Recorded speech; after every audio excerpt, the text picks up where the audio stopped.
I had just dropped my husband off at the airport when my 8-year-old son, Liam, suddenly grabbed my hand so hard it broke the skin around my nail. His eyes widened as if he had seen a ghost. "Mom, we can't go home.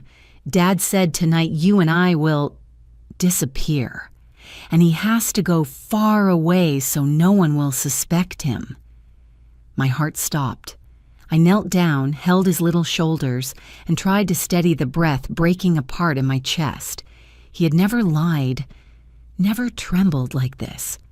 But what made my spine turn cold wasn't Liam's words.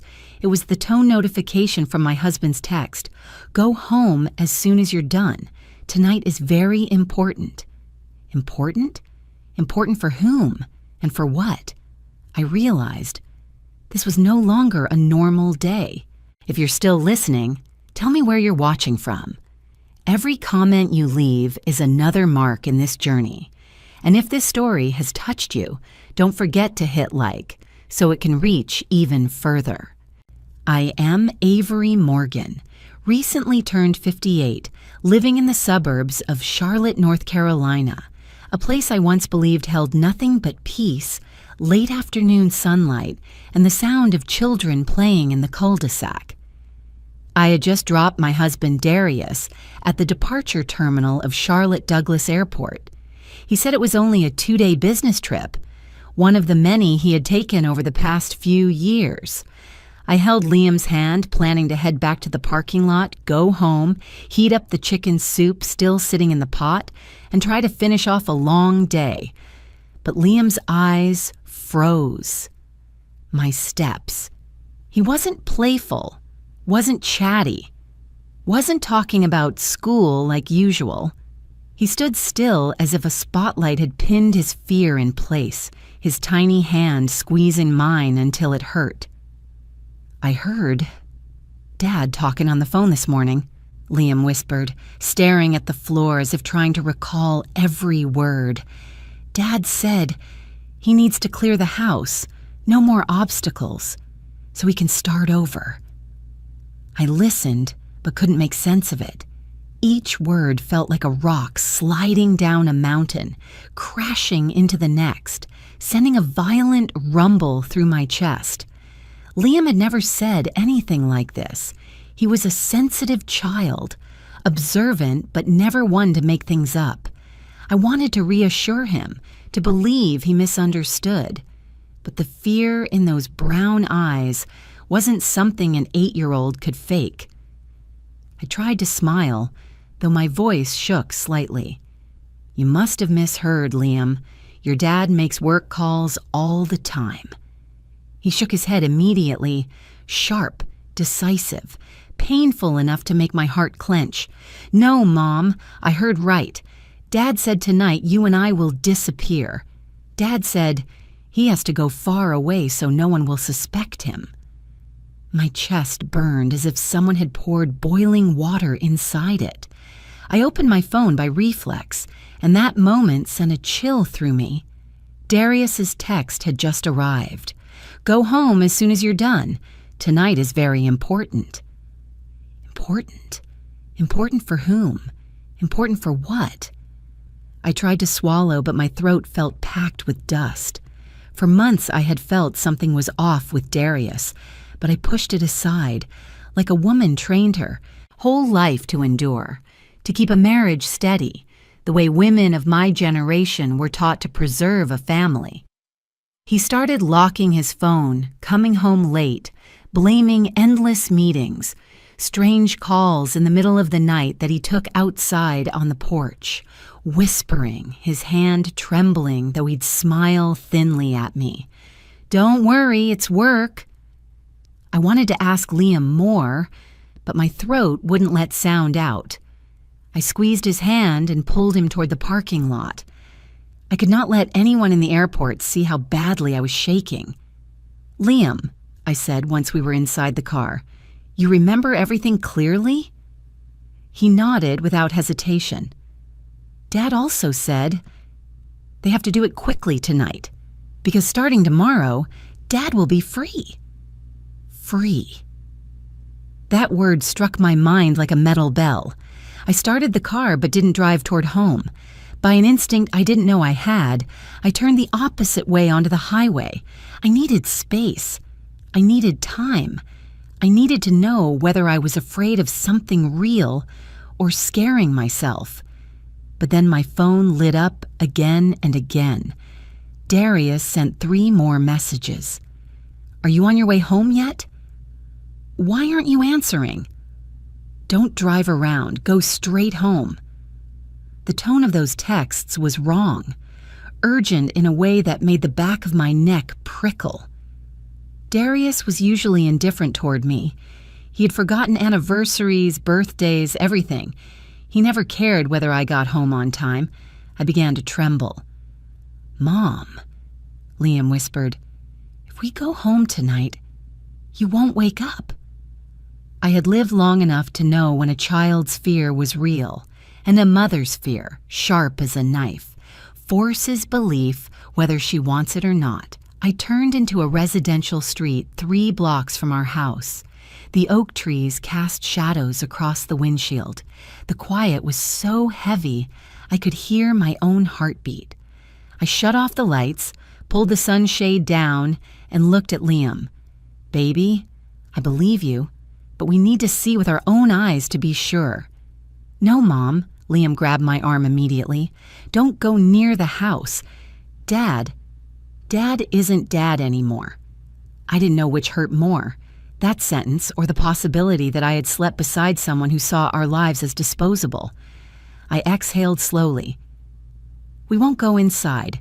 We'll stay far, just to observe, okay?" Liam hesitated, then nodded, tears sliding down his cheeks. I held his hand while driving the long way around to the back street, where the roof of our house could be seen through the trees, but our car stayed hidden. I parked under 2 tall pines, a patch of complete darkness, just a few hundred feet from home, but far enough to avoid being spotted. I turned off the engine, turned off everything. Silence swallowed us. "We'll wait here for a bit," I whispered. "I just want to be sure. Then we'll figure out our next step." Liam leaned against me, trembling. I wrapped my arm around him, holding him close. I once believed I knew everything about life, marriage, safety, trust, but sitting in that old SUV on a dark street behind our house, I felt every belief in my life begin to fracture. Minutes ago, I was an ordinary wife, an ordinary mother. Now, I was a woman praying that what I was about to witness wasn't real, but my intuition, the one I had buried for years, told me things were worse than I imagined. I looked at the clock. 10:04 p.m. Wind brushed against the car windows. Liam held his breath, staring out into the night, his eyes wide as if trying to pierce the darkness for answers. I did not know that in just a few minutes, my life and my son's life would change forever. What I was about to see would not only destroy the home I had built, but reveal the true face of the man I had once vowed to spend my life with. And this was only the beginning. The darkness swallowed the quiet street where I parked. I sat still, letting the cold night air seep through the cracked window, numbing my skin. From the back seat, Liam leaned gently against my shoulder. He didn't speak, but I could feel his quick, shallow breaths. A child's fear never lies. It's so real, adults should feel ashamed for not believing sooner. And in that heavy silence, memories reopened like pages, sharp and unforgiving. I began recalling the recent months, the strange signs that appeared piece by piece, like shards of glass I had stepped over without looking. Darius used to be carefree with his phone, leaving it in the kitchen all day. But recently, he changed passwords constantly, even tilting the screen away from me so I couldn't see. When I jokingly asked, "What are you hiding?" he snatched the phone from me so fast it startled me. His eyes darkened for a split second before returning to their usual calm. "Avery, don't pry into my work. It's not good for you." "Not good for me? Why me?" I laughed it off, like a wife who had learned to keep peace at all costs. But that sentence stayed with me like a thorn under skin. Then one day, he placed a stack of documents in front of me. "Sign these. Tax laws changed. Putting all assets under one name is easier." I stared at him. We didn't have a huge estate, but it wasn't small. The house, the SUV, my retirement account, Liam's savings fund. "Why in your name?" I asked. Darius smiled easily, patting my shoulder like I was a child. "I do everything for this family, Avery. You trust me. Trust. I had trusted him for 10 years. Trusted until trust turned blind. I signed, not out of confidence, but out of exhaustion. When you live with someone who dominates every conversation, sometimes you sign just to avoid another argument. A few weeks later, Darius announced, "I increased your life insurance policy to $2.8 million, just to be safe." Safe. He said it casually, like he was talking about an oil change or checking the gutters. I stood, frozen on the kitchen step, dish towel in hand, water dripping to the floor. Why me? Why not his policy? Why that amount? But again, I stayed silent. Women my age often choose peace over confrontation. I buried the discomfort deep inside, until tonight, when that discomfort returned as a warning. Liam had tried to warn me earlier. He told me about strange men standing outside our home at night, one wearing a baseball cap, watching the house until he noticed movement inside. I dismissed it. "Probably a delivery driver, sweetheart." Liam shook his head. "But he stayed a long time, Mom, like he was waiting." I should have listened. 3 months ago, during dinner, Darius suddenly said, "Avery, I'm not saying this to scare you, but if anything ever happens, don't dig." I thought he meant risky business deals. Now, sitting in the shadows of this side street, that sentence sounded like a threat.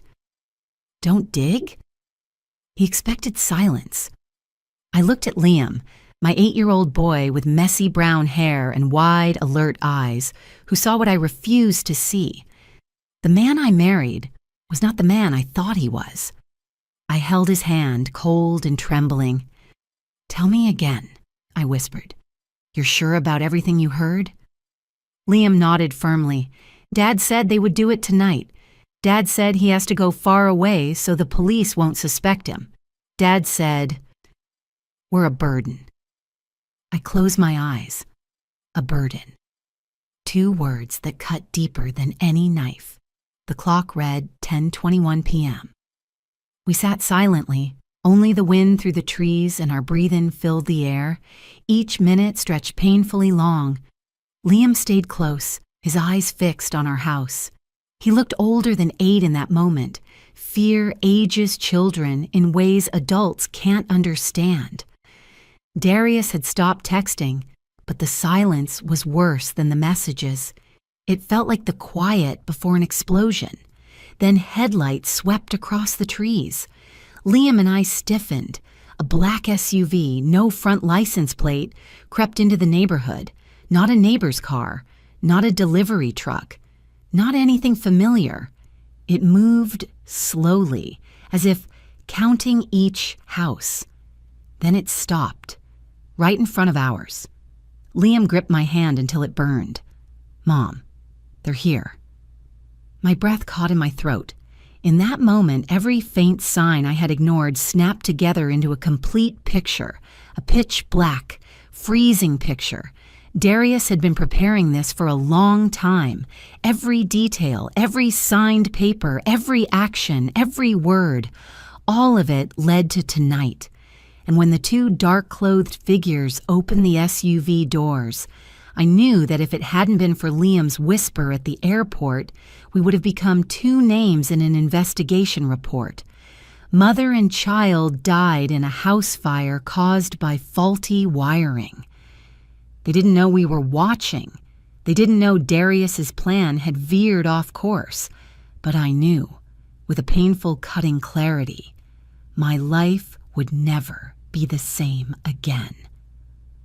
The black SUV stopped in front of my gate as if it had found the exact address for a mission planned long ago. I lowered myself into the seat, wrapping my arms around Liam's head, my heart pounding like hammer blows inside my chest. In the thick darkness, both car doors opened at the same time. 2 men stepped out. They were dressed entirely in dark clothing, hoods pulled low over their faces. They didn't act sneaky like people trying to break in. No, they moved like men doing familiar work, precise, instructed, routine. One of them walked straight to the front door, and then the thing that made me almost throw up on the spot happened. He took a key from his jacket pocket and opened my front door. No picking the lock, no forcing anything, no hesitation. He simply inserted the key, turned it, and walked in like a legal homeowner. My nails dug into my own skin hard enough to sting. I swallowed back the rising nausea. Only 3 people had keys to my house: me, Darius, and the spare key in his desk drawer, a place where I once heard him warn Liam, "Never touch this." There was no doubt anymore. Darius had given them the key. I looked at Liam through the darkness. His face was so pale it looked drained of blood. He gripped my hand, his voice trembling. "Mom, those are the 2 men from this morning. I recognize the way they stand." I didn't have time to ask anything else. Flashlights began sweeping inside the house, cold beams cutting across the windows, sliding along the walls like blades. I shivered. Never had my house, where I once hung our wedding photo, where I cooked late dinners, looked so terrifying. Just a few minutes later, a strange smell drifted out. At first it was faint, like burning plastic or motor oil, but it grew stronger, acrid, sharp, heavy, the smell of something flammable. I inhaled and nearly panicked. It was the same smell I'd caught when a neighbor cleaned out their storage using paint thinner, a smell that clings to the throat, raising goosebumps. The feeling of standing at the edge of a nightmare tugged me downward. "What are they doing?" I whispered to myself, though the answer had already flashed through my mind, clear and brutal. Liam whispered, his voice shrinking, "They're pouring something on the floor." Then the flashlights went out. A horrifying silence fell. I don't know how long each second lasted in that silence. My hands were shaking so badly I could hardly hold the steering wheel. Then suddenly, a flare of orange light burst inside the house, like someone had lit a giant match. My mouth fell open, then a muffled pop. A burst of flames erupted in the living room, so bright I saw it reflected on Liam's face. Fire spread fast like it had been fed fuel, crawling across the carpet, licking the sofa, catching the curtains. Within seconds, my living room, where I had just drunk tea last night, became a roaring pit of fire. I opened the car door by instinct. "No, my house!" But Liam grabbed my leg, pulling me back into the seat, screaming in panic. "Mom, you'll die! Don't go out!" His cry hit me like a slap, snapping me back. If I ran out there, if I tried to go inside, I would burn to death at the doorway. I wrapped my arms around him, holding his head against me. "It's okay, baby. It's okay."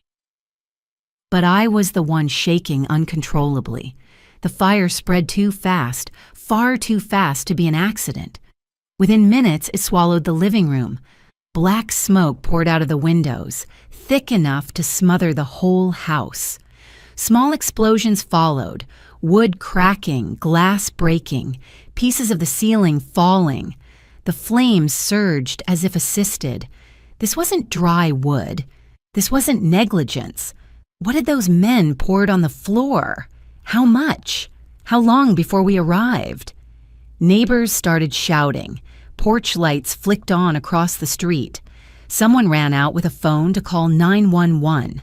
I watched the scene as if my legs no longer belonged to me. I loved that house.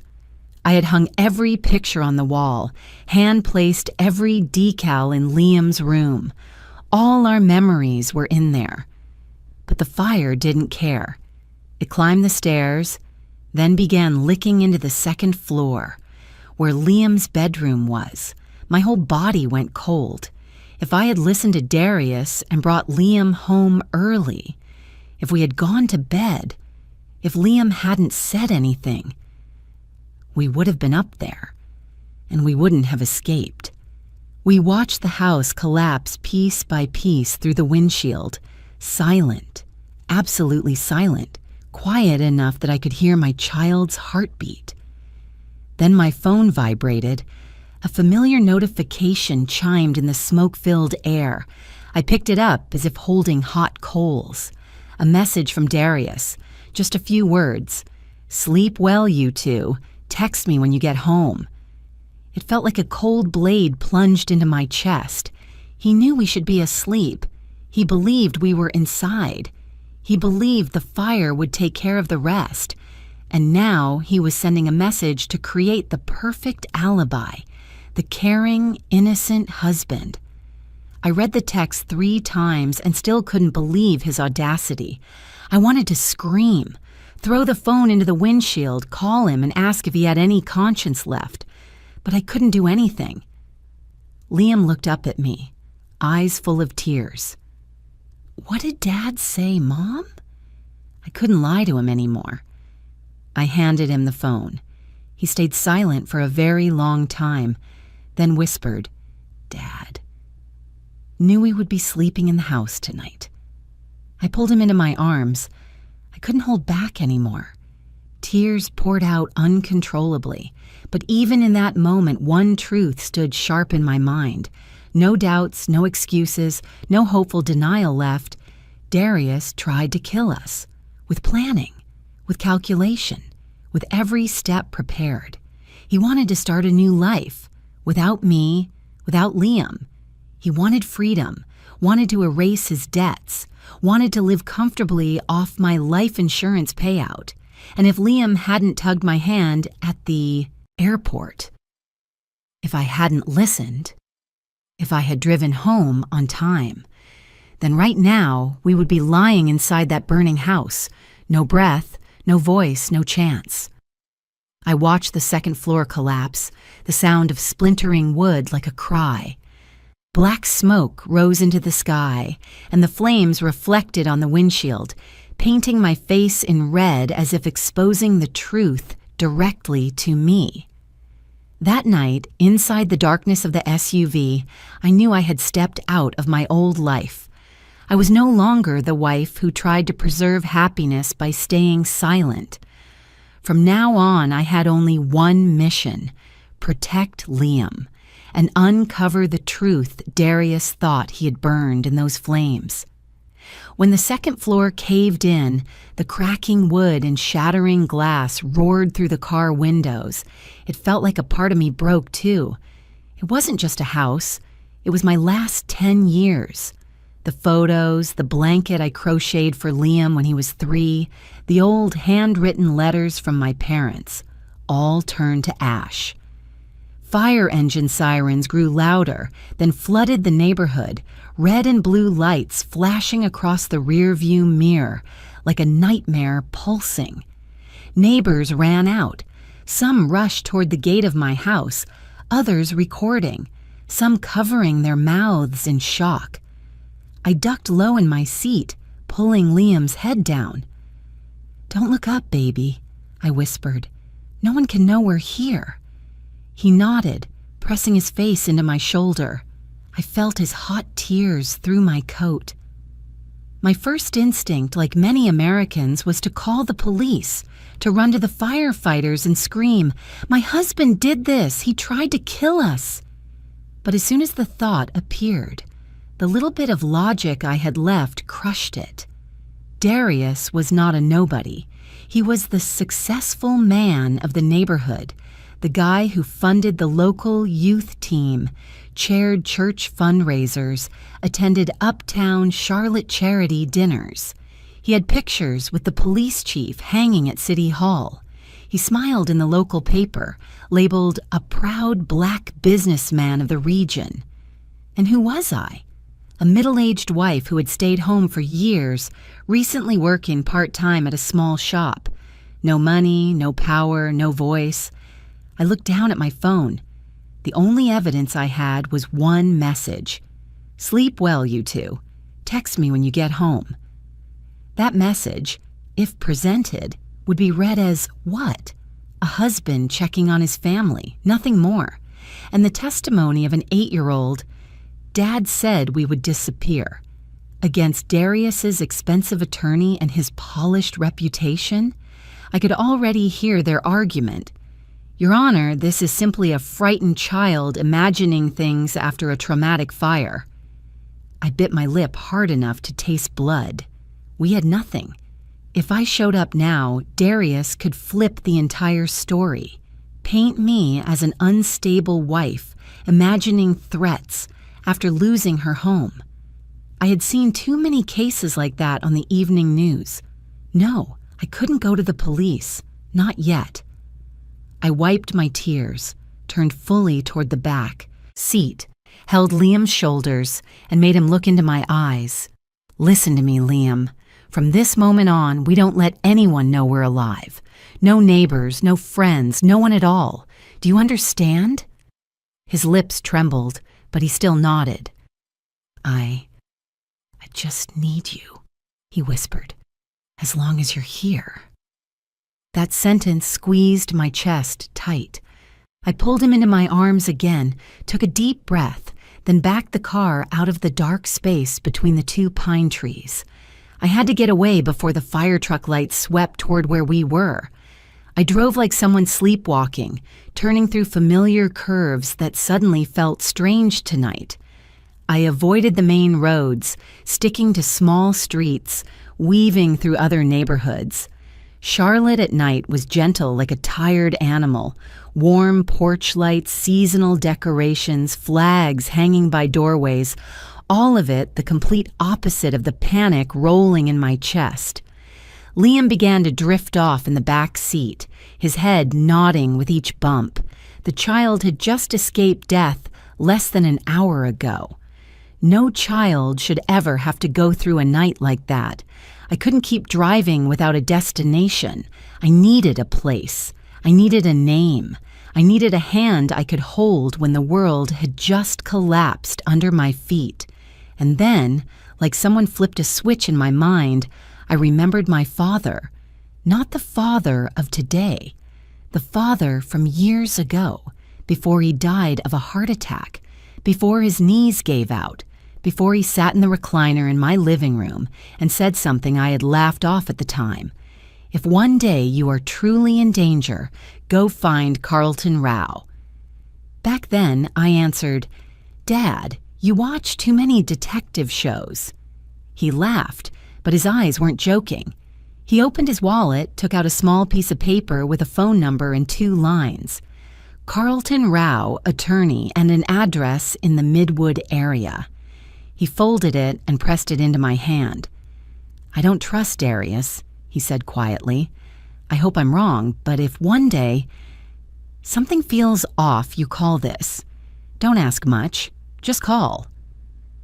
I had kept that paper in my wallet in the compartment I rarely touched. For years, every time I cleaned my wallet, I found it, shook my head, and said, "Dad worries too much." I never thought the day would come when that paper would be the only lifeline I had.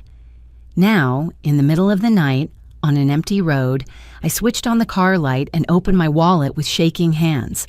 Receipts, membership cards, old photos of Liam, and then, in a small back pocket, the yellowed paper. My father's handwriting was still clear, leaning slightly to the right. Carlton Rao, attorney with a phone number and an address.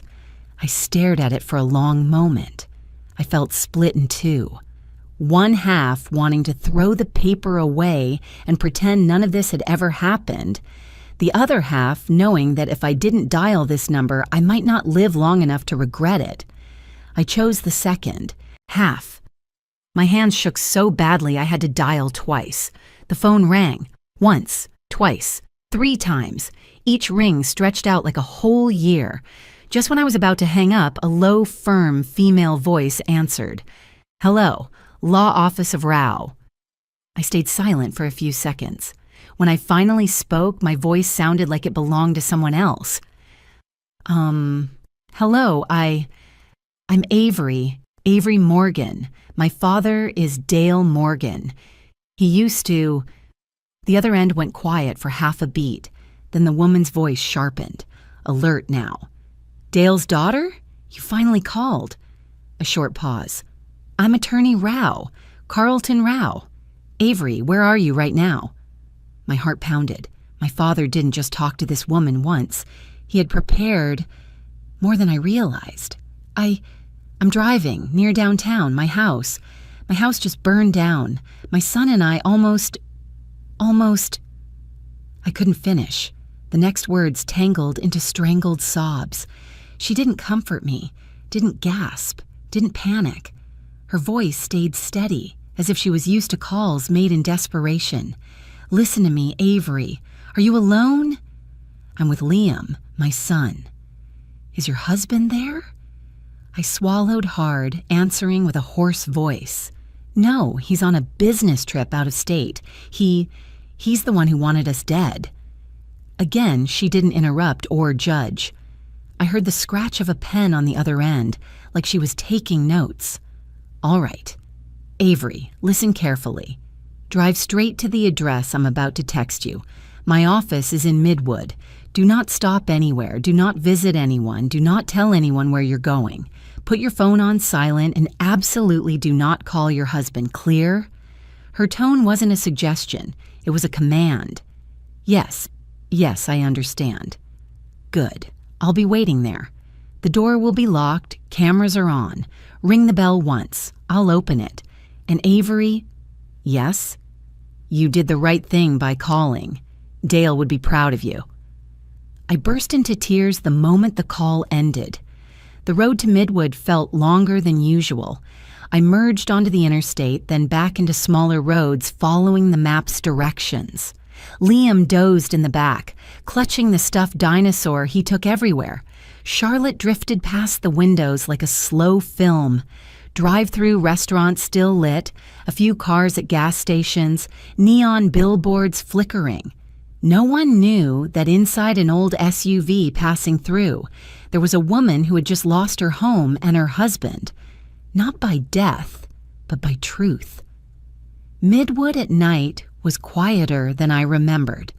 The area was full of old brick houses, small coffee shops, and family-owned stores. The GPS guided me to a 2-story red brick building on a corner with a tiny brass sign, "Rao and Associates, Legal Counsel." I parked by the curb. It was close to midnight. The building wasn't flashy like the law offices on TV.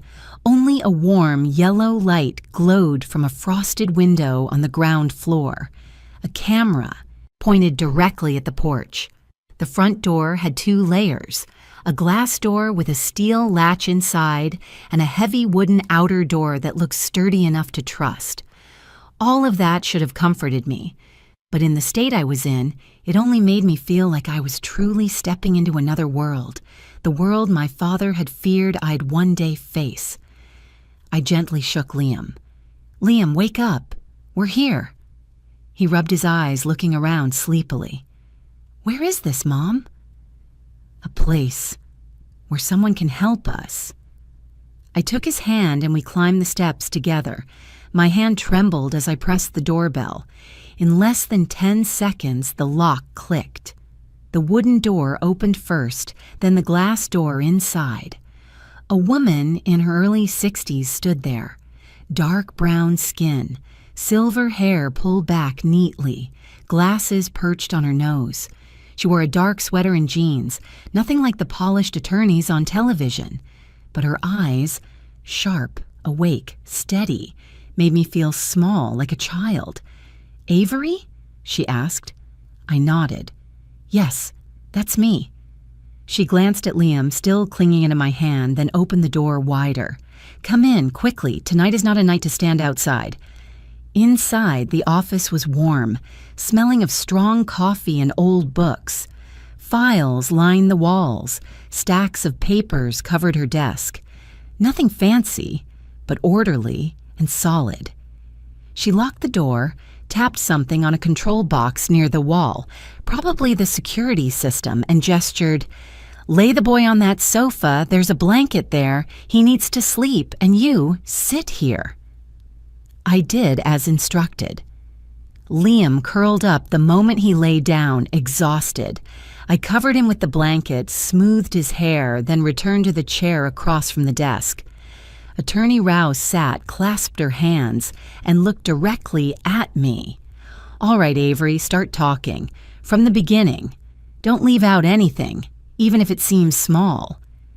I took a deep breath, and I talked.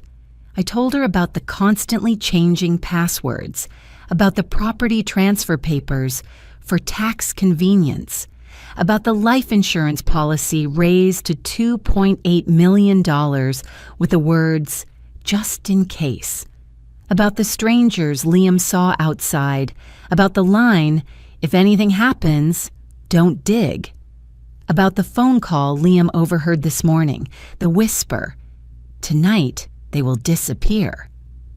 Then I told her about the airport, Liam's small hand squeezing mine until it bled, the decision not to go home, the black SUV, the key turning, the chemical smell, the flames bursting, and the final message, "Sleep well, you two." I didn't know how long I spoke. Some parts I had to stop to breathe, some parts broke into sobs. But she never interrupted. She listened, straight-backed, eyes steady, sometimes writing in her notebook. When I was done, the room fell silent. I could hear the wall clock ticking and Liam's slow breaths from the sofa. At last, Attorney Rao leaned back, exhaling long like she'd just finished assembling a puzzle she had suspected all along. "Your father had excellent instincts," she said slowly. "He came to see me about almost 4 years ago." I looked up, my heart jumping. My father came to see you." "Yes. He said he didn't trust your husband. He didn't have major evidence back then, just small things. The way Darius asked about your inheritance, the way he reacted when you wanted to go back to work. But Dale said, his exact words, 'I can't leave my daughter unprotected if something happens to me.'"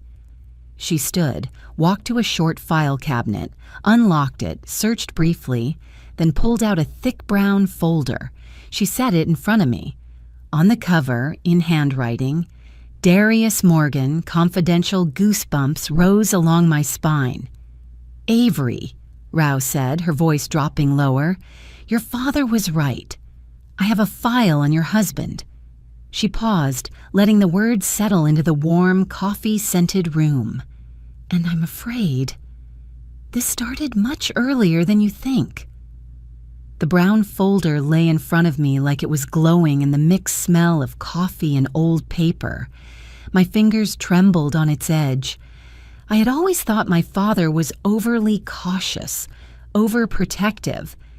But now, seeing the words, "Darius Morgan, confidential," I just wanted to lean back and ask the sky, "How long had you known, Dad?" Attorney Rao pulled her chair closer, placing her hand on the folder, her voice steady like sharpened steel. "Avery, before Dale passed away, he came to me. He said he felt something was wrong, even if he couldn't name it. And he gave me this, with instructions. When she needs it, give it to her." She opened the folder. Thick, aged papers, some yellowed. The smell reminded me of my father reading newspapers in his tiny study. She pulled the first page out and set it before me. The title made my chest tighten. Financial Status Report, Darius Morgan. Not from a bank, not something he provided. This was from a private investigator. My father had hired someone to watch Darius. I stared at the page as if it were a mirror showing me the true state of my marriage. Columns of numbers, and it took me a few seconds to understand what I was reading. "This is debt?" I asked, my voice barely audible. "And hidden debt," Rao confirmed. "Not bank loans, not credit cards. This is gambling debt, debt from under-the-table dealings, debt paid in cash. Dale suspected it years ago, so he hired someone to follow him." She pointed to one line of notes. "Repeated short-term loans at Winston Club. Total of $180,000. I felt as if someone had poured stones over me. Darius wasn't just passionate about betting, like he used to say. He was buried in it. Buried so deep he couldn't pull himself out. Many other pages detailed failed investments, shady transactions, and finally, the thing that made me go numb. 2 years of contact with a local crime group to take care of the burden. I lifted my head, my lips so dry I had to wet them with my tongue. A burden? That means... Rao looked at me for a moment, her gaze neither avoiding nor softening the truth. "You and your son." The room tilted. I grabbed the edge of the chair. Liam was asleep on the sofa, blanket pulled to his chin, but just the thought of our names being called a burden made a burning pain run down my spine. Not because my husband wanted to kill me, but because he saw it as naturally as throwing away a broken object. I didn't know how long I was silent.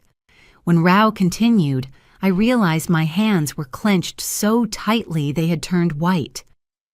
"This isn't all," she said, pulling out another stack of papers. "These documents track the money flow, especially the inheritance your mother left you." I leaned closer. That was the money I saved in our joint account, believing that spouses shouldn't hide things from each other.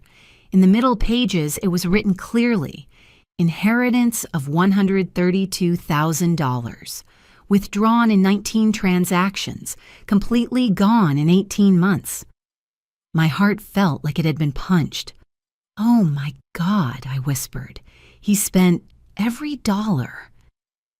I remembered asking Darius several times why our joint account was lower than usual. He always had an answer ready. Home repairs, future investments, work expenses. I believed him. I believed him because trusting your husband feels natural. Rao closed the file and spoke slowly, firmly. When that money wasn't enough, Darius turned to the only thing left that he could convert into cash. Your life insurance policy. $2.8 million. She emphasized each word. Was enough to clear the debt and start a new life. With someone new. Without you. Without Liam. I burst into tears. Not the choked sobs from sitting in the car watching my house burn. This time, the tears poured out like they had waited a long time to escape my chest. Betrayal isn't one stab. It's 1,000 tiny needles piercing every memory, every family dinner. Every night I stayed up sewing his loose buttons. Every moment he lifted Liam and called him the light of my life. All of it turned into smooth lies. I buried my face in my hands, my shoulders shaking. Liam, sensing something, stirred and opened his eyes. He saw me crying, jumped off the sofa, and ran to me, wrapping his small but determined arms around my neck. "Mom, don't be scared. I'm here." That sentence, on that night, felt like a small hand gripping my soul tight. I held him close, kissing his hair. He didn't understand everything, but he sensed his mother's pain, and that made my anger burn hotter. Rao let us hold each other for a moment, then spoke. "Avery, now you need to stay calm and listen. You have a major advantage. You're alive. But that alone isn't enough to charge Darius. To end this, we need solid evidence. Actions, instructions, transactions, hired men. Everything must be strong enough to bring him to court without giving him room to turn it around. I wiped my tears, forcing my breath to steady. But where is the evidence? The fire burned everything. Rao shook her head. Not everything. Men like Darius are careful. They keep a portion for themselves in case the people they hired turn on them. In the old investigation notes, there was mention of a lock inside his desk. I cut her off, my heart tightening. The third drawer, on the right. I've seen him lock it, but I never had the key. That could be where he kept documents about the people he contacted. Notes, cash transaction records, a secondary phone, anything. And just one of those things is enough to turn the whole case. I looked at Rao, my mouth dry. But the house burned down. Fire burns wood faster than metal, she replied. A small safe, a metal compartment, or a lockbox could still be intact. And even ashes can speak, Avery. People who stage a crime scene always leave mistakes. The issue is, we must get there before anyone else comes back to erase the evidence. Her meaning was so clear I felt nauseous. We had to go back to that pile of ashes. We had to find what Darius didn't have time to destroy. Liam was still holding my arm, watching me with worried eyes. I inhaled deeply, forcing myself to stay steady despite my racing pulse. Rao, do you think we can do it? She didn't answer right away. She folded the file, pushed it gently toward me, like handing over a piece of fate. Avery, she said, her voice low but strong, you are not just a victim. You are a survivor. You know better than anyone what's being hidden. You escaped a death he was certain of. You still have your son. The two of you witnessed what no one else saw. She looked straight at me. If anyone can pull the truth out of those ashes, it's you. I held Liam's hand, squeezing it lightly. Yes, I was alive, and I was no longer alone. That night, in the small office in Midwood, with the hum of the air conditioner and the thick smell of coffee, I understood what my father had probably known for years. To save my child, I had to face the fire, this time with the truth. And the truth was in the place I once called home. I couldn't sleep that night. Even though my body was exhausted, my mind felt stretched like a tight string. Every time I closed my eyes, I saw flames climbing the walls, the two men entering the house with a key, the message from Darius lighting up the screen. Each image made my chest seize. Rao didn't force me to rest. She only said, as she handed me a warm glass of water, Avery, tomorrow night we go back.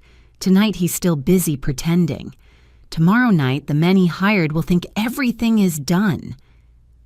I nodded. We had only one chance to find the evidence. If Darius returned to the scene before we did, he would erase everything. The next night, right on time, we stood at the edge of the small forest behind the houses, where a dirt path ran behind the neighborhood. A path I used only when taking Liam to collect pine cones. Now it was an escape route, a re-entry route, the only route without cameras. Rao led the way, short but solid, her steps firm on the fallen leaves. I held Liam's hand. His hand was so cold I had to rub it to warm it. The thin moonlight through the trees made the path look dusted with silver. Mom, are you sure it's safe? Liam whispered. It's not safe, sweetheart, but it's necessary. I squeezed his hand. He didn't say anything else, just walked closer to me. He had grown up too much since that tragic night, too fast for an 8-year-old. We exited the trail and reached the fence behind my house. The floodlights from the firefighters were gone, and the police had left that morning. The house stood silent, blackened, burned down like an abandoned skeleton. The left wall had collapsed. Part of the roof had fallen in, exposing a large gap into the second floor. But just as Rao predicted, Darius's office on the second floor hadn't completely fallen. A corner of the room remained, though the walls were scorched. Rao scanned the area, whispering, "Let's go, no one's watching now." We followed the fence and slipped through the smallest break. The burnt smell in the wind made me dizzy. I didn't know how I managed to walk back into the place that had almost killed me and my son, but my feet kept moving. The kitchen door was mostly charred. The frame tilted, pieces of wood falling as I pushed it lightly. We stepped inside, crunching over broken tiles and thick ash. The kitchen had once been where I taught Liam to make pancakes. Now it was just a pile of black debris. "Move fast," Rao said. "We have 15 to 20 minutes." There was no staircase left to reach the second floor, but part of the railing near the window remained, and the metal hooks still clung to the burnt wall. Rao brought a small climbing strap, something I didn't know why she owned and didn't dare ask. She tied the strap to the remaining wood, tested it several times, then nodded. "I'll go first. Avery in the middle. Liam last. I'll pull him up. Don't look down." I had never felt as weak as I did climbing that broken railing. Each step took both mental and physical strength. Ash slid under my hands.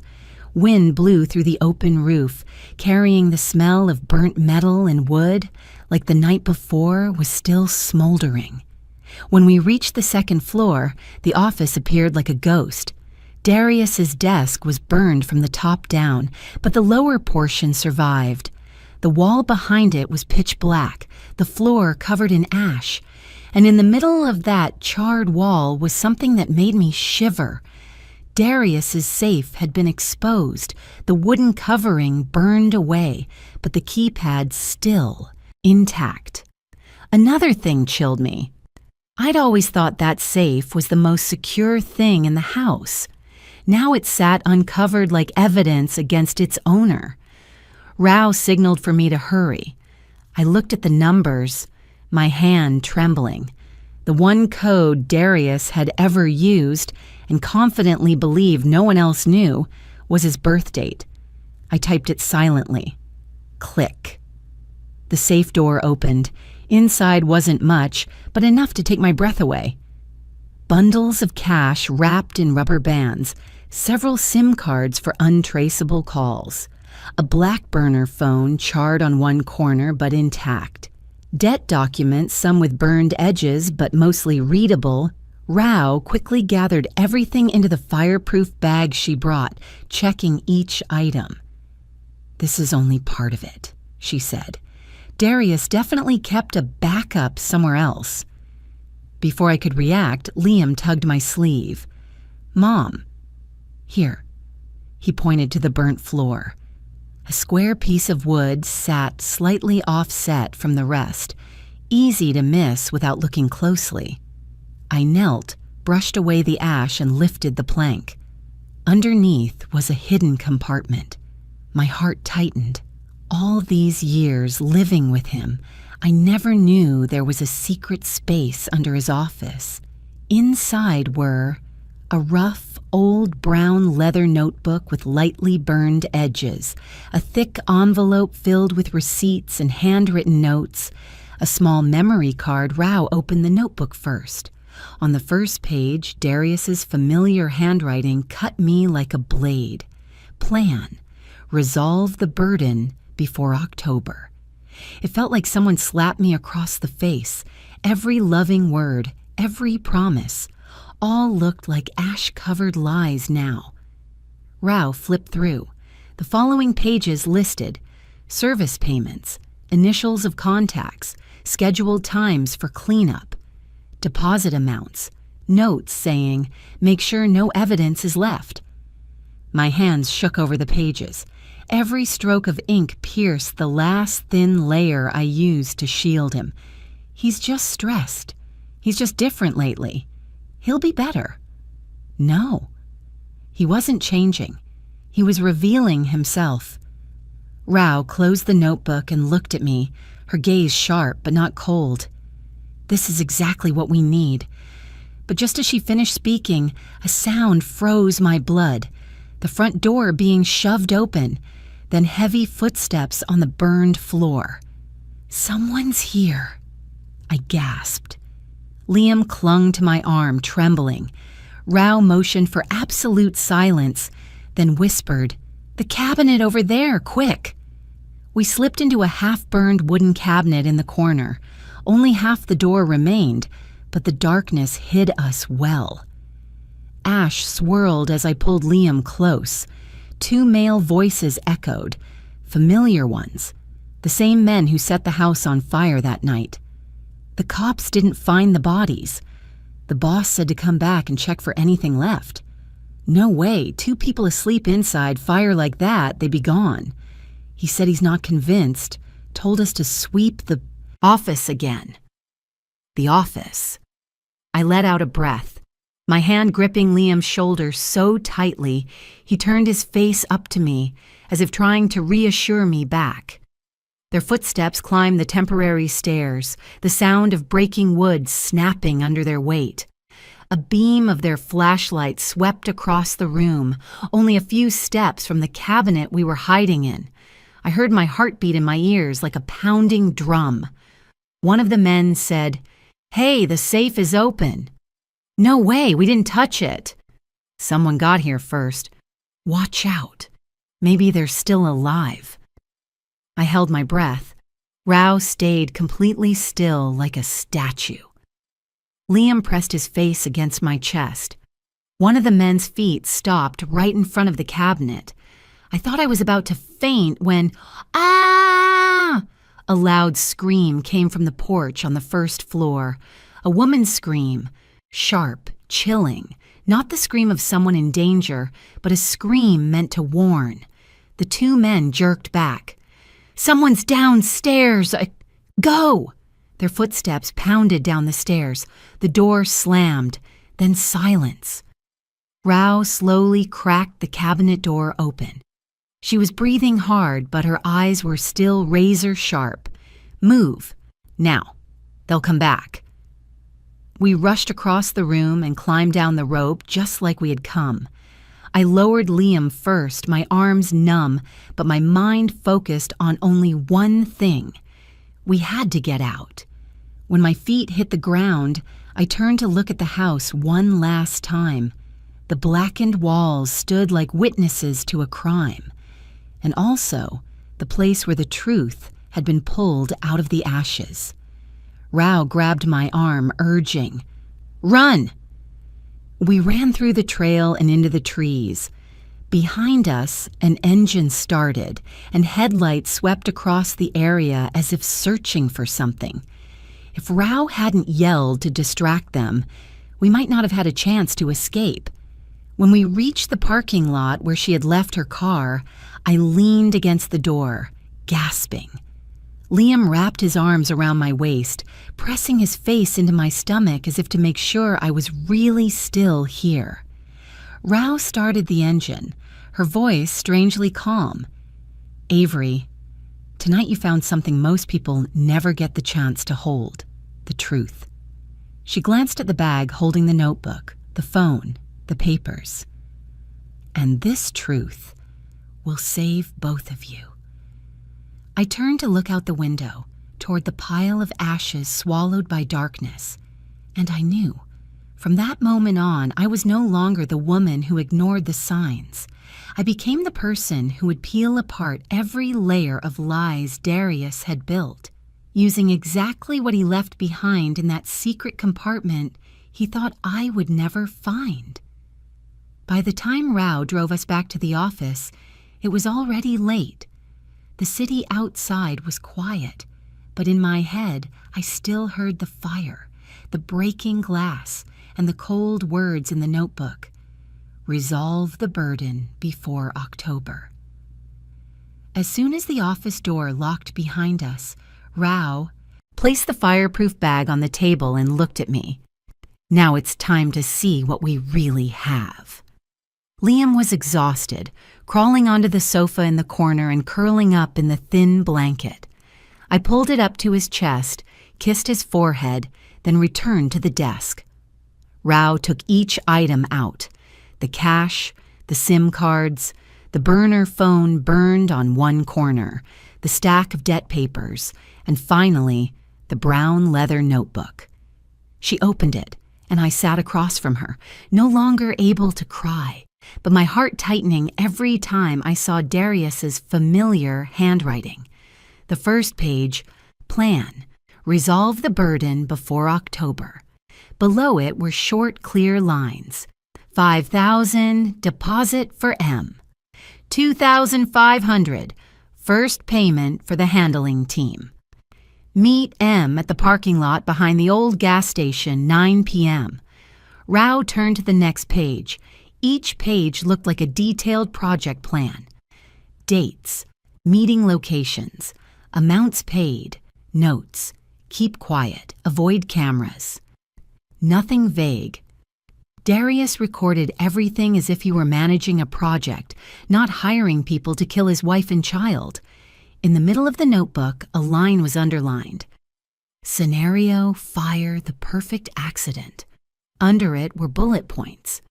Choose weekend. Neighbors pay less attention. Start fire in living room near outlet. Easy to blame electrical short. Make sure wife and kid are home. Use sleeping pills if needed. I fly to another state before 7 p.m. Have email confirmation witnesses. Return as grieving husband, father. The more Rao read, the colder I felt. This wasn't suspicion anymore. This was a deliberate murder plan, handwritten and calculated step by step. On the page margin was a smaller line. Remind them. Leave no survivors. I swallowed hard. No more tears, only a raw sting in my chest. Rao flipped ahead. The last pages were short scribbles, messier, as if written in a hurry. Reconfirm insurance policy. Full payout if death by fire. The more the house burns, the fewer questions. Then the line that made my breath stop. The boy must go too. Don't leave problems behind. I stared at the 4 words, the boy must go, still irrationally hoping I had read wrong. But the words stayed there. Straight, clear, cold. Darius didn't just leave Liam to die in the fire. He planned for it, accepted it as part of the conditions.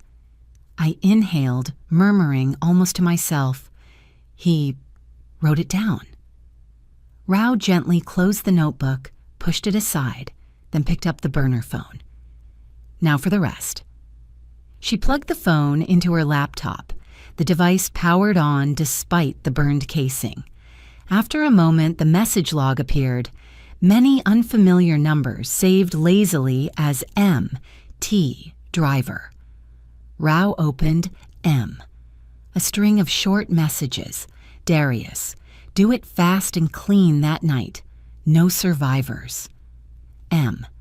Just let them sleep. They won't know anything. Darius, check to make sure neighbors don't suspect. The closer to the day of the fire, the more specific it became. The message from the morning of the incident. Darius, tonight. I fly at 7. Wait until they're asleep. No survivors, not even the boy. My throat tightened.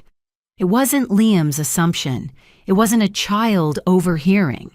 Darius had written clearly, not even the boy. Rao shut the screen so I wouldn't have to stare any longer. Legally, this is extremely serious, she said, but I want a criminal investigator to give his assessment. She made a call. I only heard fragments of it. She mentioned my father, mentioned evidence of a murder for insurance plan. About an hour later, a man arrived at the office. He introduced himself. I'm Hendrix Walker, private investigator, formerly with the State Investigative Division. Carlton told me about your case. He shook my hand, his eyes direct, his voice straightforward. Rao laid out the notebook, the debt papers, and the laptop, summarizing everything again. Walker read every line carefully.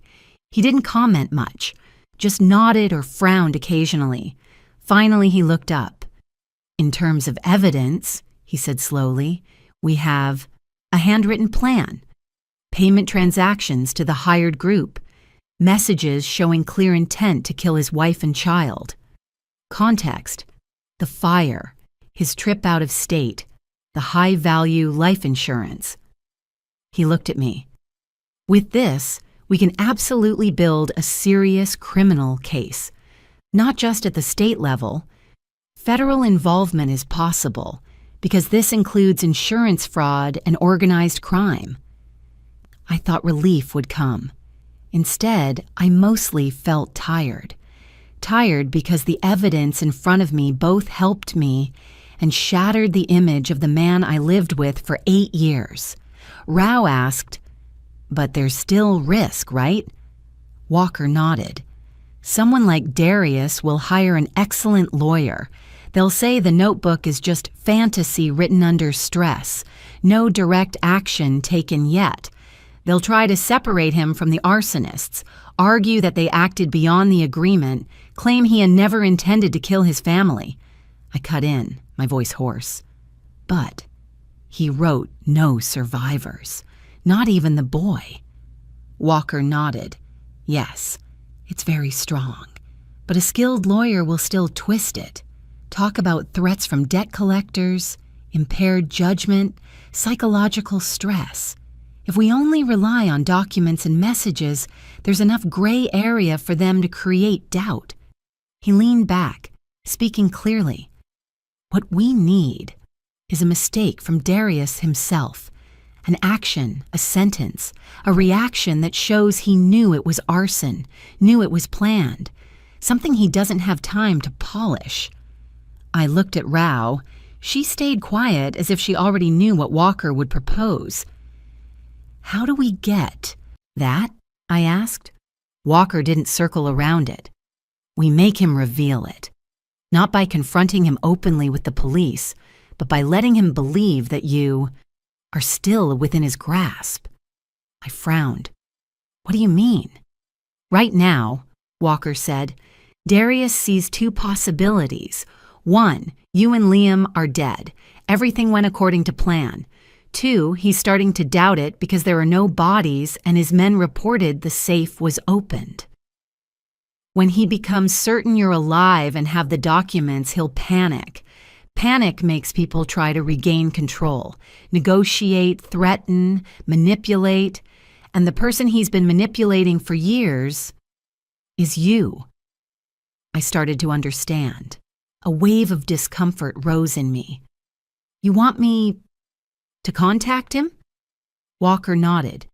"Yes, but not as a woman who's fully awakened and ready to send him to prison, as the desperate wife who wants answers, wants to keep the family together, afraid of scandal."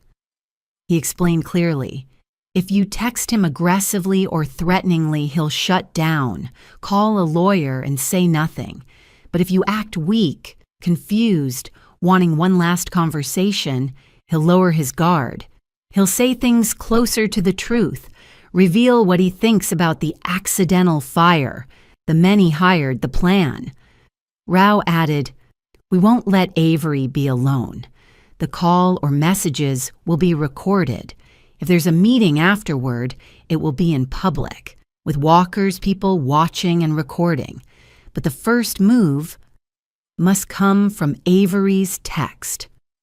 I looked at my phone on the table.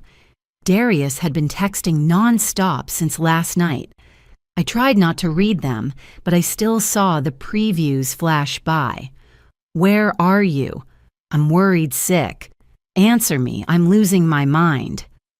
A part of me felt disgusted. Another part, honestly, still trembled at the thought of facing him, even through a few typed words. "If I text him," I said slowly, "what do I say?" Walker answered immediately. "You will say exactly 2 things. 1, that you're alive, hiding with Liam. 2, that you have seen part of what was in the safe, but you don't understand all of it yet. You want to hear his explanation because you don't want to expose family matters to outsiders. He paused, looking straight at me.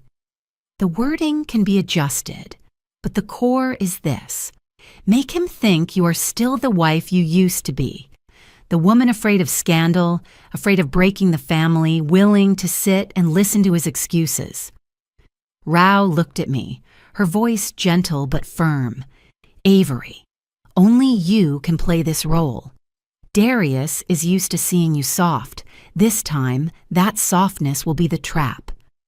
I stayed silent for a moment. In my mind, I saw Liam holding me during the night of the fire, the notebook with the line, "The boy must go." I thought about this.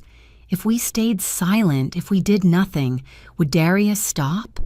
Or one day, would he find another way to finish it? I picked up my phone. The screen was still lit, a long list of unread messages from Darius sitting there. I scrolled quickly to the bottom, my hand slightly shaking but my eyes clearer. "Okay," I said, this time not asking anything. "Help me draft the message, I'll send it." I paused, adding one more sentence. "But from this moment on, I'm no longer his real wife. I'm only acting one last time." Rao nodded. Walker nodded too, satisfied that the crucial piece had been secured. On the table, the brown leather notebook still lay there. For the first time in years, I looked at Darius's handwriting without seeing the man I once loved. I only saw the true face of someone who planned to kill his wife and child, and I knew the next part of this story would be the moment he faced what he wrote with his own hand. The night before, I drafted a short message exactly as Walker instructed. "Meet me at Freedom Grove Park at 10 a.m. alone." In less than 10 seconds, Darius replied, "I'll be there. Everything is just a misunderstanding." Walker saw the reply and said only, "Good, he won't have time to prepare." The next morning, I wore a shirt with a recording device attached. Walker placed his team throughout the park. A bird feeder, a jogger, a couple arguing, a maintenance worker, all undercover officers. I was told not to look around too much so I wouldn't give anything away. I sat on the exact bench we'd agreed on. At 10, Darius walked toward me. His shirt was wrinkled, his eyes red from lack of sleep, but his posture was still calculating. He sat down and spoke quietly. "Avery, you're really alive. God, I thought..." I cut him off. "You thought the fire had taken care of everything?" Darius froze for half a second. "You're being manipulated by someone. You don't know what I've been through." I placed the photocopied page on my lap, not letting him touch it. "Perfect accident. Living room first. Make sure the wife and the boy are both home." "Explain that." Darius glanced down, then instantly looked up again, changing his tone. "You don't understand what's happening. I owed money. I was cornered. I was trying to protect you and Liam. They took advantage of me." I said directly, "Then why did you text, 'Don't let anyone survive'?" Darius swallowed, then pressed through his teeth. "You have no idea what you're ruining. Everything was planned so no one would suspect anything. You went through my things. You took papers. You ran. You've destroyed the entire plan. I left space for him to expose himself further." "Everything? What plan?" I asked. Darius snapped. "You ruined my plan. From beginning to end, I just needed everything to pass as an accident. If you had stayed quiet, it would have been done. That was the signal Walker needed." I heard a tiny radio crackle somewhere far behind. I stayed calm. "So, you admit it?" "Avery, don't talk like that. You don't know what I had to do to get out." I tilted my head. "By burning the house while your wife and child were asleep?" Darius clenched his hands, his face twisted, half angry, half confused. I did everything for another chance at life. I had no other way left. I didn't respond. But several passers-by quietly stood up, moving toward us in the predetermined pattern. A calm, male voice spoke behind me. "Darius Morgan, please stand up and put your hands forward. We need to speak with you." Darius turned around. His eyes darted, realizing the people around him were no longer just park visitors. I saw a flash of panic cross his face. "Who are you? I didn't do anything." Darius stepped back. Walker held out his badge. "Special Investigations Unit. You are suspected of involvement in arson, conspiracy to cause serious harm, and coordinating hired individuals to endanger human life. Stay calm." "No, you have no evidence," Darius shouted. I spoke each word clearly. "We do. The notebook and the burner phone you hid." Darius looked at me like he wanted to tear me apart, then turned to run. 2 officers lunged, but he dodged too quickly. I stood up abruptly, not fast enough to move aside before he turned back, grabbed my arm, and yanked me close, a thin knife pressed against my neck. "Back off, all of you," he screamed. The officers froze. Walker lifted both hands. "Darius, don't do this. Put the knife down. No one wants to shoot you." "Shut up," Darius yelled. "She's coming with me. Nobody moves." I felt the blade press a little deeper, but I kept my voice steady. "You're not going to do it. You've never done anything yourself. You always hire someone else." Darius flinched. An instinctive reaction. That split second was enough. A short, sharp crack rang out. Darius screamed, dropping the knife. He grabbed his wrist, blood trickling. Officers immediately pinned him to the ground, handcuffing him. I was pulled backward. Darius was still shouting, "You'll all pay! Avery, say something! You know I didn't mean—" I watched as he was shoved face down on the concrete, legs kicking uselessly. No confidence left, no calm, no charming mask he used to fool everyone. A female officer read the rights. "You have the right to remain silent." Darius looked around, seeing everyone staring at him. No sympathy, no surprise, only the eyes of people witnessing the bare truth of who he really was. I stood still. No mercy, no explanation, no stepping in. In that moment, I realized, from now on, I don't belong to fear anymore. Walker approached, his voice steady and sure. "You did very well, Avery. Everything he said was recorded. He's not getting out of this." I only nodded. There was nothing more to say. Darius was dragged past me, still yelling, "Avery, you'll regret this. Listen to me." I turned away. He no longer had the right to touch a single second of my life. For the first time in years, I saw Darius completely powerless. No control, no excuses, no chance to perform as the doting husband. Only the truth, and the truth, finally stood on its own. Darius's arrest right there in the park immediately opened the path for a federal investigation. The evidence from the safe, the burner phone, and the notebook was submitted to the prosecutor the same day. Walker said briefly, "With this much, he's not getting out." Right after, a wider search warrant was issued. Investigators collected more bank transaction data, credit card statements, life insurance records, and loan records in Darius's name. Everything matched the notebook entries. The 2 hired men were arrested early the next morning. One of them confessed immediately. He gave us the house key.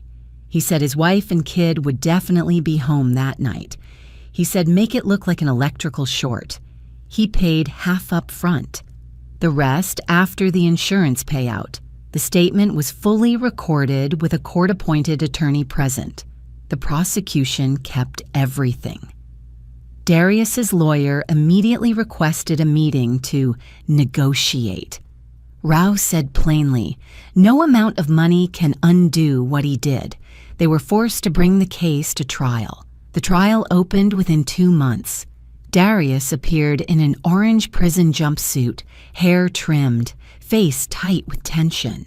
His legal team argued mental instability, pressure from criminal groups, and requested a psychological evaluation. The prosecutor read a list of 14 charges aloud to the entire courtroom: first-degree attempted murder, 2 counts of intentional arson, insurance fraud, federal conspiracy to commit fraud, money laundering, association with organized crime, asset concealment, witness intimidation, and several smaller counts. Darius's lawyers fought back. Our client was under financial duress, psychologically unstable, and threatened. The notes in the notebook were imagination, not actual conduct.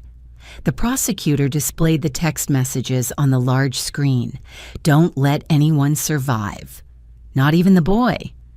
The courtroom went silent. A financial expert testified next. He laid out every transaction, every cash withdrawal, every deposit into underground casinos. Most of the money flowed from the family joint account to Darius's personal accounts, then into intermediary accounts used by criminal groups. This is not the behavior of someone coerced, he concluded. This is a deliberate, months-long operation. A representative from the insurance company testified afterward. He was the one who asked to raise his wife's life insurance payout from $1 million to $2,800,000, and he asked very detailed questions about payout procedures for deaths involving fire. The prosecutor asked, did he seem frightened or coerced during these conversations? No, he was calm. Asked many technical questions, not someone being cornered. The second hired man, the one waiting outside the night of the fire, was called to testify as well. He said, he told us his wife was weak, slept easily. The kid wouldn't run in time. He just needed us to do the rest. Darius's attorney tried. You could be lying to reduce your sentence? He answered, I'll take responsibility for what I did. But he gave the key. He set the timing. He chose the day. I don't need to make things up. I only had to testify once. Rao instructed me to keep my statement brief. The prosecutor, can you recount the night of the incident? I gave a short version. Liam's warning, the sound of the door opening, the smell of gasoline, the fire, the message, sleep well, you two, and how I had to hide in the dark watching my own house burn. His attorney asked, are you sure you're not exaggerating? In a state of panic, memory can be distorted. I replied, the court doesn't need an explanation of my emotions. The court only needs the truth of what I saw. No one mentioned bringing Liam to testify. He was too young. It wasn't necessary. A psychologist appeared at Darius's request. He talked about stress, financial crisis, disordered state. The prosecutor asked exactly one question. At any point, did you see the defendant lose the ability to distinguish right from wrong? The doctor was silent for a few seconds, then said, no. At that point, the defense strategy was nearly collapsing. His attorney shifted to a different angle. Our client did not want to harm his wife and child. He only wanted to stage a fire to collect insurance money. The hired men went too far. The prosecutor responded by playing the arsonist's recorded statement, don't let anyone survive.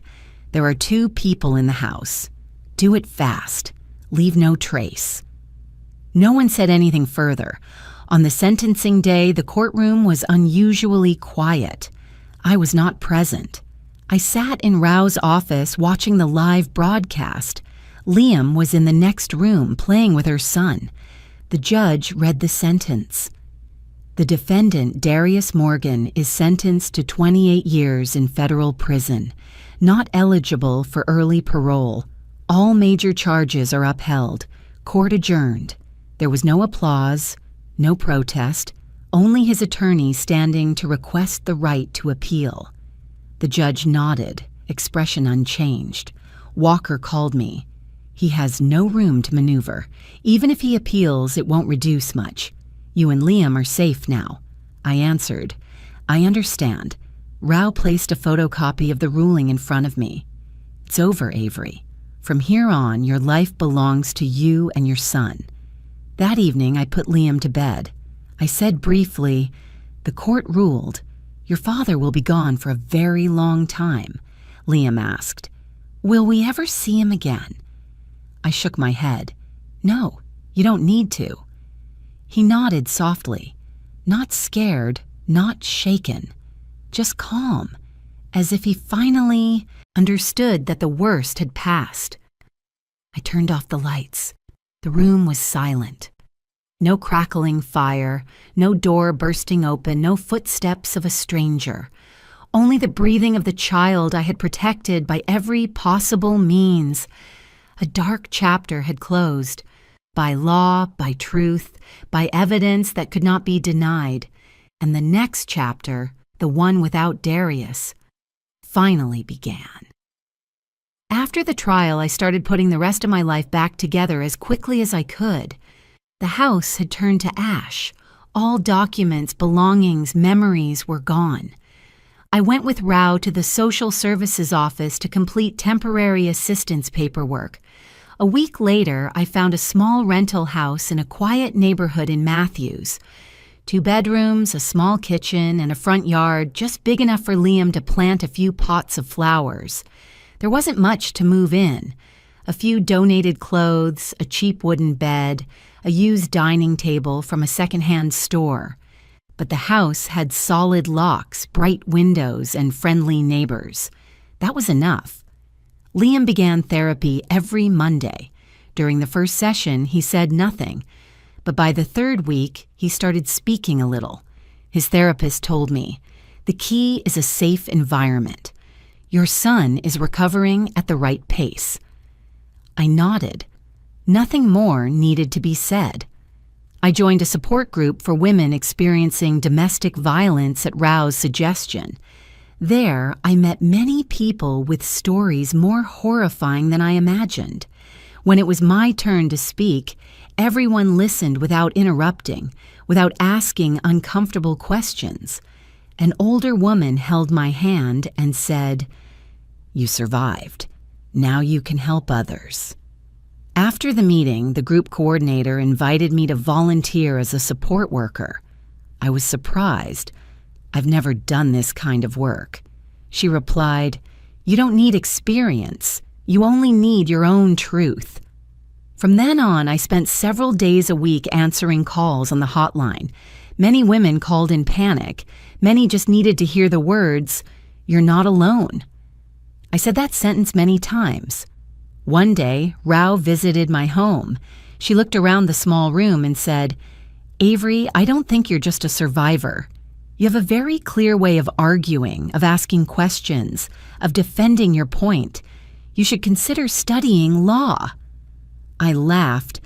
"I'm 34, starting almost from nothing. Isn't it too late to study law?" "It's not too late," Rao answered. "You have motivation many students don't. You understand the value of justice through your own experience." She placed the application packet for an evening pre-law program at a community college in front of me. "You don't have to decide now, but I think you should try." That evening, I opened the first page of the introductory law book she gave me. Liam sat beside me, doing his math homework. We were both silent, each pursuing our own goal but sharing the same old table. The following week, I applied. During the interview, the instructor asked, "Why do you want to study law?" I replied simply, "Because I know what happens when women don't have a voice of their own." He nodded. "That's enough." On the first night of class, I felt a little out of place seeing most students nearly a decade younger than me. but the instructor began with, "Here, age gives neither advantage nor disadvantage. Knowledge is where everything begins." I opened my notebook and wrote down every line. Our lives gradually stabilized. During the day, I worked part-time at Rao's office, helping organize files, answering calls, learning to draft basic forms. In the evening, I attended class. I came home close to 10, but I still read a few more pages before sleeping. Even though he was young, Liam understood the new schedule. "When you finish school, what will you do?" he asked. "I want to help people like me." "Like Ms. Rao?" "Something like that." He just nodded and said, "I'll do my homework next to you so you won't be lonely." From then on, every night he pulled up a chair beside me, reading or coloring. About 6 months later, I was officially invited to work part-time as a legal assistant. Rao said, "I'm not giving you special treatment. You're good at this, that's all." I thanked her. Not for the job, but because she showed me I could go farther than I ever thought. Liam began sleeping better, the nightmares almost gone. I no longer flinched at every sound near the door. The mornings when the two of us had breakfast in the small kitchen, sunlight hitting the table, they were simple but unmistakably peaceful. One evening, while I was preparing class notes, Liam suddenly said, "Mom, I think our house is safe now." I turned to him. "Why do you think so?" "Because I don't hear Dad anymore." I gently squeezed his shoulder. No explanations, no corrections, just accepting that he had come a long way. A year after moving, I spoke at a conference on domestic violence prevention. When I finished, a young woman came to me, eyes filled with tears. "Because of you, I had the courage to leave last night. If you could do it, I can too." That was all I needed to hear. That night, I came home late. Liam was already asleep. I set my bag on the table and looked around the small house. Not luxurious, not fully furnished, but everything in it was my choice. I sat down, opened my book, and continued writing my essay for constitutional law class. Every line, every note, every recorded lecture reminded me that this new life was moving in the right direction. No more shouting, no more threats, no lingering smell of smoke in my memory. Only the two of us, and a path opening ahead. A life rebuilt from ruins, but steady, clear, and determined by me alone. It was the first time in years that I understood what peace truly meant. 3 years passed faster than I expected. Studying law, nights staying up until 2 a.m. taking notes, the internships assisting Rao, it added up to an opportunity I never imagined I would have. The morning I received the exam results, I opened my email in the small kitchen. Only one line. "Congratulations, you passed." I froze for a few seconds. No crying, no cheering. I just exhaled hard, closed the laptop, and picked up the phone to call Rao. "I passed." "I knew you would," Rao replied. "Come to the office tomorrow to complete the onboarding. We have work to do." The next day, I officially signed with Rao and Associates as a new attorney. No big celebration, no party. Rao simply handed me a file. "Your first case. A mother of 2, abusive husband, restraining order violated. You'll come with me for the interview." I nodded. The first case led to the second, then the third. Most of them were women facing financial control, threats, manipulation, or stalking. Many brought their children, holding them tight as if they were the only solid thing left. During consultations, when they said, "I don't know where to go," he said, "If I leave, I'm scared my kids will be hurt." I responded with short, clear sentences, just as Rao taught me, "We'll protect you. There are legal ways to stop him. You and your children are not alone." No one in the room knew my past except Rao and Walker, but every time I said, "You're not alone," I knew the words were not only for them, they were also for the version of me 3 years ago, the one who sat trembling in the night watching my house burn. Liam is now 12. He's taller, his voice deeper, his eyes steadier. He no longer panics at loud noises or startles when someone knocks. He still goes to therapy once a month as part of his recovery, but the doctor says he has surpassed expectations. One afternoon, I came home from work and saw Liam wrapping a small gift box. "What's that, sweetheart?" I asked. Liam handed me the box. "A gift for you. Congratulations on becoming a lawyer." I opened it. Inside was a metal keychain shaped like a book. Engraved on it were the words, "For the strongest woman I know, Liam." I couldn't speak for a few seconds. Liam looked at me and smiled. "You know, I'm really proud of you, Mom." I placed the gift on my desk. Simple, but probably the most valuable thing I had ever received. Work at Rao's office grew heavier. I handled cases involving women and children, exactly the group I understood best. Not because I wanted to revisit my past, but because I had an advantage. I recognized signs of abuse even when the victim didn't say them out loud. I knew when they were hiding something, when they wanted to withdraw a report but were actually terrified. One day, Rao called me into the conference room. "Avery, would you be interested in leading the training session for the volunteer group?" "Me?" "Yes. You're persuasive, and you understand how to talk to women who are being controlled." I accepted. During the first training session, I stood in front of about 30 volunteers. I didn't tell my story in detail. I only used real situations, steps for processing cases, templates for restraining orders, and how to contact shelters. I spoke slowly, clearly, without dramatizing anything. At the end of the session, a middle-aged woman came to me. "You speak differently from the lawyers I've met. Shorter, more decisive," I replied, "because I know delays sometimes cost lives." She stayed silent for a moment, then nodded firmly as if something finally made sense to her. A year later, I was assigned the most complex case, a mother and her 9-year-old daughter who had fled from another state.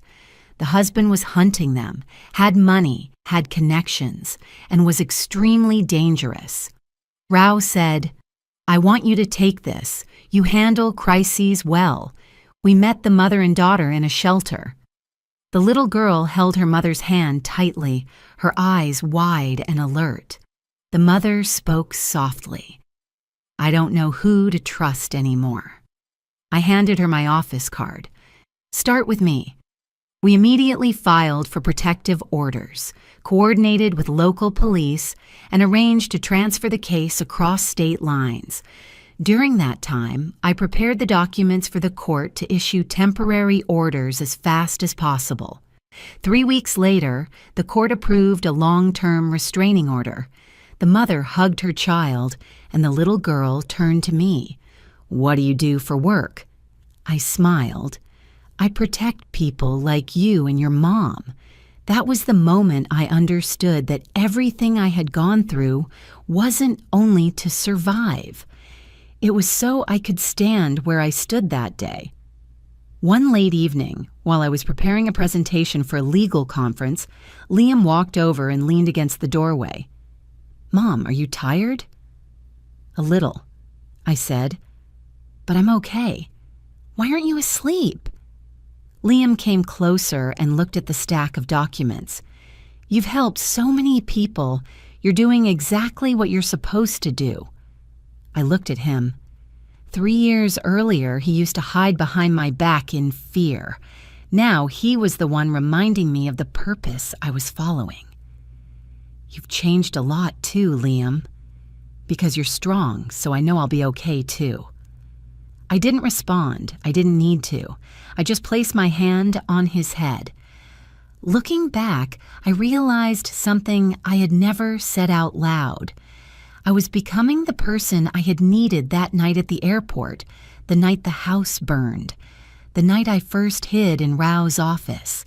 Someone who knows how to listen, someone who knows the law, someone who knows when to say, "Leave now," and someone who stands in the dark and lights the way out for others.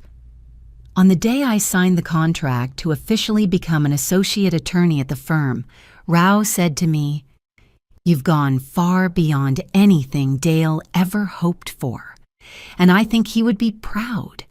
I replied, "I'm only trying not to waste the opportunity he left for me." Rao smiled, "No, you're creating opportunities for others." My new life didn't have dramatic or glamorous moments. It only had long workdays, late nights of studying, thick case files, and the sound of Liam's footsteps in the hallway of our small home. But it was what I chose, what I built, what I protected.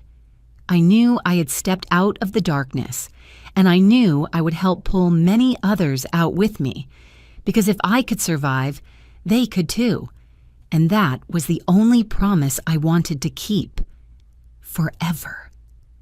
5 years after the fire, my sons and my life had changed so much that if I didn't look back at the old legal documents, I might not believe what we had lived through. The small rental house had been replaced by a light blue home I bought with my own savings, and a support grant for attorneys specializing in domestic violence cases. The house wasn't big, but it was bright, safe, and quiet enough that every morning I heard Liam calling Mom instead of the sound of fire alarms. Liam was 13, almost up to my shoulder, smiling often, and fond of saying, "Mom, I can do it myself, don't worry."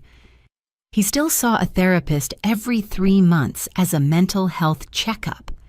His nightmares had gone from weekly to only a few times a year, and then almost disappeared. The therapist said, "Stability is the best medicine. Your son is on the right track." I nodded. No further explanation needed. 3 times a week, I led the victim support group at the community center. The women who came all shared something in common: cautious eyes, soft voices, and hands gripping their bags as if that was the only thing they still controlled. I didn't tell my story right away. I just sat beside them, offered water, and let them choose their own moment to speak. One Friday afternoon, the center was busier than usual. A young woman sat across from me, shaking so much she had to hold her cup with both hands. When I asked, "Are you safe now?" she only nodded and then burst into tears. I handed her tissues and said simply, "We start from here. You already did the hardest part, stepping out." That sentence wasn't poetic encouragement. It was a truth I had once learned with my own life. At the end of October, right after I finished a meeting with the federal attorneys about expanding a hotline for minors, Liam stood at the office door. "Mom, are you done?" I packed the files, locked the cabinet, and walked outside with him. The late afternoon sun lit the freshly cut grass, and he carried 2 cups of homemade juice. We had barely sat on the wooden steps when Liam suddenly asked, "Are you happy, Mom?" I turned to look at him. It wasn't a random question from a kid. He meant it seriously, like he needed to be sure of something. I answered with the simplest truth. I am. More than I ever thought I could be. Liam nodded, smiled, and rested his head on my shoulder for a moment. He didn't say anything else, but I understood. He just needed to know I was okay. And that allowed him to grow up without fearing the past coming back. My first case of the new year was protecting a mother of 2 who was being threatened by her husband. When I stood in court, I didn't shake anymore. I no longer felt like a victim trying to regain balance. I stated each clause clearly, cited each statute, filed for an emergency protective order, and presented the recorded evidence. The judge asked, Attorney Avery, what do you propose to ensure the safety of the 2 children? I answered immediately. Transfer them to a shelter within 24 hours and request that the court allow police checks whenever needed during the first 30 days. When the hearing ended, the mother hugged me and said something I never forgot. If I had met someone like you earlier, I wouldn't have been afraid for so long. I only replied, well, you've met me now, and I won't let anyone hurt you again. My life stayed busy, but it no longer felt like running. I knew I had passed the darkest point of my life when I could name everything calmly, without avoiding it, without trembling. One evening, while I was reviewing materials for a seminar, Liam came in and placed his hand on my shoulder. Mom, if you hadn't run back then, I don't know where we'd be now. But I did run, I said, and now we're here. I think you're stronger than anyone I know. I only did what I had to do, Liam. No, you did more than that. I looked at my son, the boy who once clung to me in fear at the airport, now standing steady in front of me, peaceful and grounded. I realized something I had never said aloud. I wasn't afraid of the dark anymore, because I had walked through it once and I knew the way out. In the 5th year after the tragedy, I organized a gathering for the victim support group. For the first time, I told my story fully, without avoiding anything. When I finished, the room was silent for a few seconds. Then one woman stood and clapped, then another and another, until the entire room stood. I didn't add anything. I didn't need to. I just bowed my head in thanks. At that moment, I understood that my story no longer belonged only to me. It belonged to every woman searching for a way out. I knew there would always be someone who needed to hear it, and I was ready to tell it whenever needed. Thank you for staying with me to these final lines. I don't know where you're from, what stage of life you're in, or whether you've ever faced darkness. But thank you for taking the time to listen to the story of a mother who almost lost everything. If you have thoughts, memories, or anything you want to share, leave a comment. I'd love to hear your story. And if you'd like to join me on future journeys, remember to like, subscribe, and follow so you won't miss any upcoming stories. Thank you sincerely. I wish you peace always.